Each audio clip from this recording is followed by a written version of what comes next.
Hello everyone! Today I'm going to do something that I have wanted to do for years. Make a video sharing my appreciation for The Book Thief by Markus Zusak. I love this book. It isn't just one of my favorite World War II books, it's one of my favorite books, period. This video has been a long time coming. I've always wanted to talk about this book on my channel, but every time I've considered it, I've put it off. I do believe that a lot of other people have already reviewed it, which makes me feel like, alright, it's been covered, no need for me to throw my 2 cents in. But also, this book makes me so stinking emotional.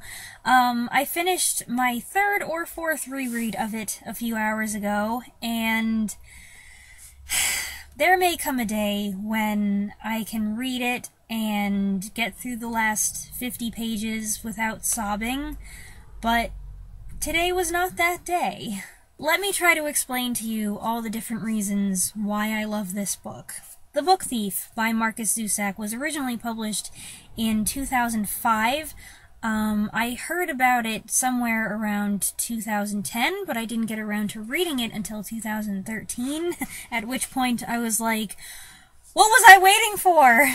It is historical fiction. The story begins in early 1939 when 9-year-old Liesel Meminger is brought to live with her new foster parents, the Hubermans, in Molking, a German town on the outskirts of Munich. Liesel is illiterate, but she carries with her a book, The Gravedigger's Handbook, which she pulled out of the snow by her little brother's grave. To help her with her nightmares, her foster father begins teaching her to read in the basement in the middle of the night, and gradually books become her passion, reading them and stealing them. But while Liesel settles into her new home with the Hubermans and becomes best friends with Rudy, her crazy neighbor, Hitler's war rages outside. It creeps closer and closer, permeating every aspect of their daily lives and bringing danger and death with it. This book is about growing up, it's about friendship and sacrifice and love.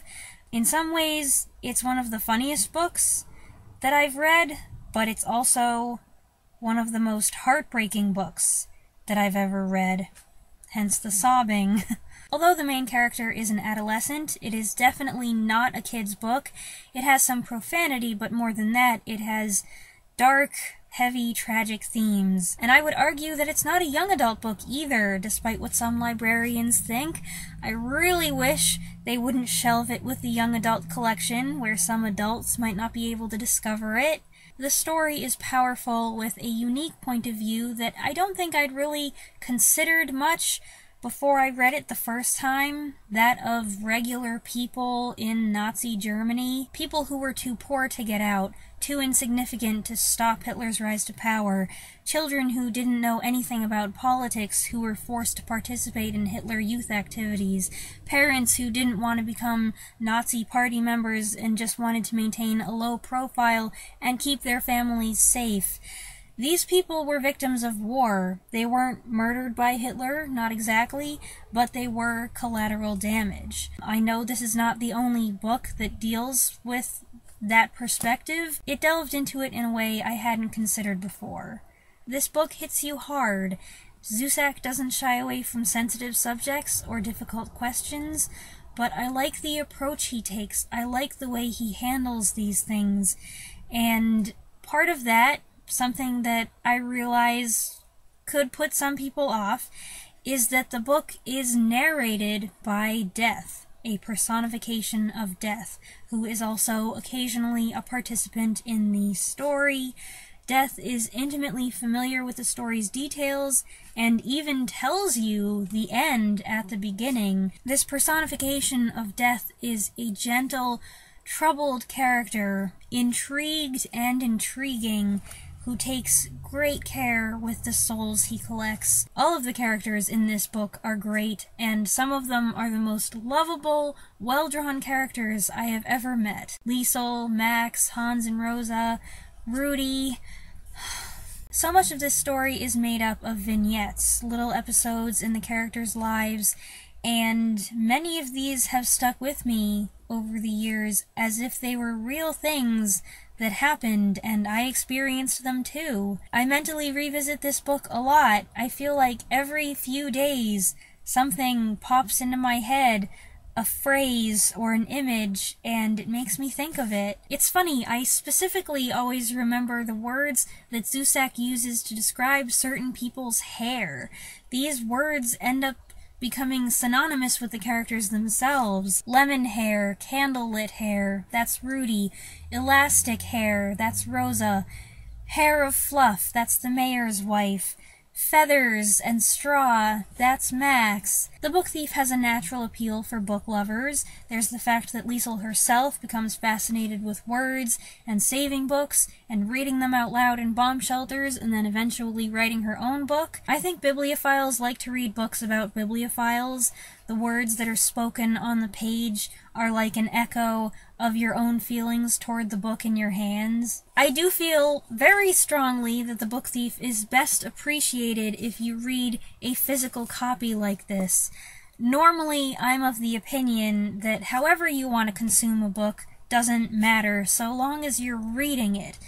But in this case, I don't think a digital or audiobook is gonna cut it. There are just certain things, certain typographical things, certain printing things that are unique here, and you're not gonna get that. Maybe you would get it in a digital copy, I don't know, I've never looked at an ebook edition, but I don't see how they could possibly convey the same thing in an audiobook. The book has a specially chosen layout. Typographically, certain sections are separated from the regular text, as Death, the narrator, occasionally interjects a comment, a translation, a scrap of conversation. But the biggest thing you might miss out on is the design of one of the stories within the story, The Standover Man, which is a little book written for Liesl by Max, who is the Jewish fighter who comes to hide in their basement. The Standover Man is made up of pages that have been ripped out of Mein Kampf and covered with white paint, and then written on and illustrated to tell a story. And in the physical copy, you can make out, I don't know if you'll be able to see this, you can make out not just the paintbrush strokes, but the original print showing through the paint. It's so cool! I love that they did that. The first time I read this, when I got to this point, and I was looking beyond the page, I guess you could say, and realizing what they'd done, it blew my mind! I was so excited! It was just such an amazing concept. But it's also a book lover's book because it's got the kind of writing that you just want to revel in. It probably takes me twice as long to read this as it should because there are so many little bits that I stop and go over again and whisper out loud and savor. Zusak uses words here in such unexpected and original ways. Maybe it's the use of a non-human narrator that paves the way for this, as Death doesn't see things the way humans do. Words aren't just vehicles, units strung together in a utilitarian way to convey an idea, to show an action. Zusak doesn't just use the usual tired expressions and descriptions. He mixes things up. He uses verbs as adjectives. He uses auditory words where typically you would use a visual words. It's very sensory. And he will sometimes use a figurative expression in a way that makes it sound more literal. It's so creative, and the writing is not just telling the story, it's part of the entire reading experience. The story, the themes, the characters are all amazing, but so is the way those things are conveyed. It's just such a pleasure to read it, and that's why I've reread it so many times. It's a level of writing that I aspire to achieve.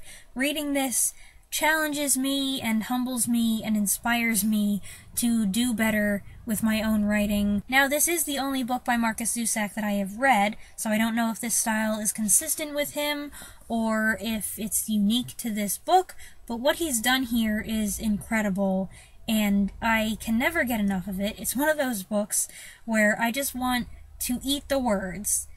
That sounds weird, but I hope that some of you, at least, will know what I mean by that. Like I said in the beginning, this book does make me cry. There's a certain point, and by the time I get to this point, I've usually cried a couple times already, but at that certain point, it's not pretty. The first time I read it, the first time was awful. It's just... And my mom came in the room in the middle of this and was like, "What's wrong with you? Why are you crying?" And it was just like, now's not a good time! I know better now. When I get to that point in the book, I make sure I go into solitary confinement so that no one will bother me, and I can just sob and let the snot run out of my face to my heart's content. You would think that after the third or fourth time, it wouldn't be like this, that the emotions would be lessened, but nope! I cried just as much today as I did the first time and the second time. Yet I never think of this as a depressing book.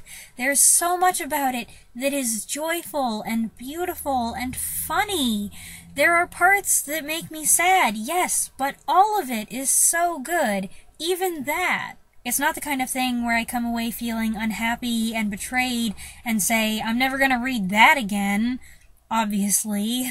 By the way, I have to mention this, they did make a movie of this book a few years ago. I saw it and it was fine. I don't think I came away feeling angry about anything that they left out. What was hard for me is that I have very clear images in my head of what these characters are like. While the actors they cast did a fine job, some of them didn't look anything like what I was picturing, so that was a challenge. I also missed certain scenes that they left out, and the movie did not have as much of an emotional impact on me. It didn't hit me in the gut. I don't think it made me cry. Maybe I would have cried if I was watching it by myself. I'll close on this note. There aren't very many books that I will go around recommending to people and urging they read, but I do strongly recommend this one if you have any interest in it at all. I am an indecisive person, and I don't like to name favorites. It's hard for me to choose favorites, so you can rest assured that if I give something that designation, I really mean it, and this is one of my favorite books. I do hope that you'll let me know if you've read this book and love it as much as I do, and if you haven't read it and it sounds interesting, I strongly encourage you to check it out. I will see you next time with another review. Until then, take care, and thanks for watching. Bye!